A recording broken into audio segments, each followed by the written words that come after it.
Hey guys, Miss Rice here. I work in the college prep department at San Jacinto College, and I too am a first-gen student. I'm here to give you some tips and tricks on how to be an organized student, potentially parent, and employee during this time. So we all kind of find ourselves in the same boat, and we're trying to figure out how do we balance it all. And so I would say if you've never built yourself a daily schedule, then I would say this transition may be a smidge difficult, so be really flexible with yourself. The next thing I would say is allow yourself to evolve during this time. So the first thing you want to do is set some daily goals. Be specific in these daily goals. What I mean by that is don't just say I'm going to study for math and I'm going to read a little bit, or I'm going to look over my notes in history. You want to be specific in the sense of I will do section 3.5 in math, and I will read an X number of pages in history, and I will write an X number of pages in English.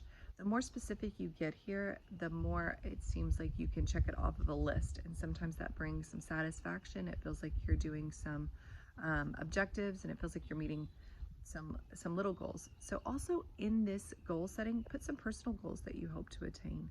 What I mean by that is I want to read for pleasure for a certain number of minutes. I want to go for a walk for a certain distance, and I want to do yoga for a certain amount of time. You want to also do some self-care on your goal list. Now, if you have kids or you have a spouse, it wouldn't be a bad idea to also acknowledge those goals that you hope to work through with your children. I want to, help them with this particular assignment. Put it on your goal list.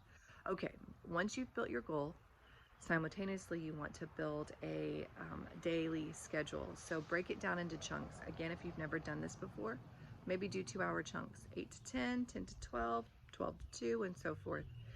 And so you'll notice yourself as you walk through this a few days at a time, you'll essentially become more structured. What I mean by that is you'll say, from 8:30 to 9, I'm gonna do this goal, and from 9 to 9:30, and you'll build yourself a little bit more structured, more specific. But when you're starting off, it's not a bad idea to just start off in chunks. And so now as you have your goal list and you have your daily schedule, you want to start weaving those in. But this is where it kind of branches out based on your personality. So if you have the personality that says, you know what, I like to get all my hard things over with so that I can enjoy my personal pleasures throughout the rest of my day, well then do that. Front load it. Now, if that is not your normal personality, and even though it sounds very tempting to say, yeah, I want to get all the hard stuff over with, the reality of your particularly your personality trait, that may not be something that you want to really necessarily set out to do. Right now, it's very difficult to find just motivation. It's also very common to be extremely scatterbrained when there is something like this happening, which means your thoughts just kind of go in and out, and you seem to be kind of doing random tasks and losing track of the day and having a hard time staying focused. So again, this daily schedule is going to help you do that. But if you're just weighing yourself down and being super heavy at the beginning, it's going to be really difficult to keep that focus. You're also going to find yourself building up resentment towards this daily schedule, and you're not going to want to maintain it. And that's not the goal here. You want something that's going to provide you daily structure and daily routine, and not something that you're going to just despise and grow even more just resentful towards the situation. So now, if your personality does say, hey, I want to front load, but there are also other members in your household and that's not feasible, be mindful of that. So I would say sandwich in some light tasks in with some hard tasks so that you can also help manage the rest of your household.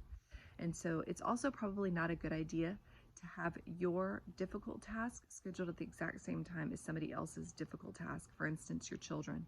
So if you're choosing to do your children's school based on what their teacher has maybe set forth, and their morning is pretty difficult, well, maybe don't set all of your hard tasks to also be done in the morning.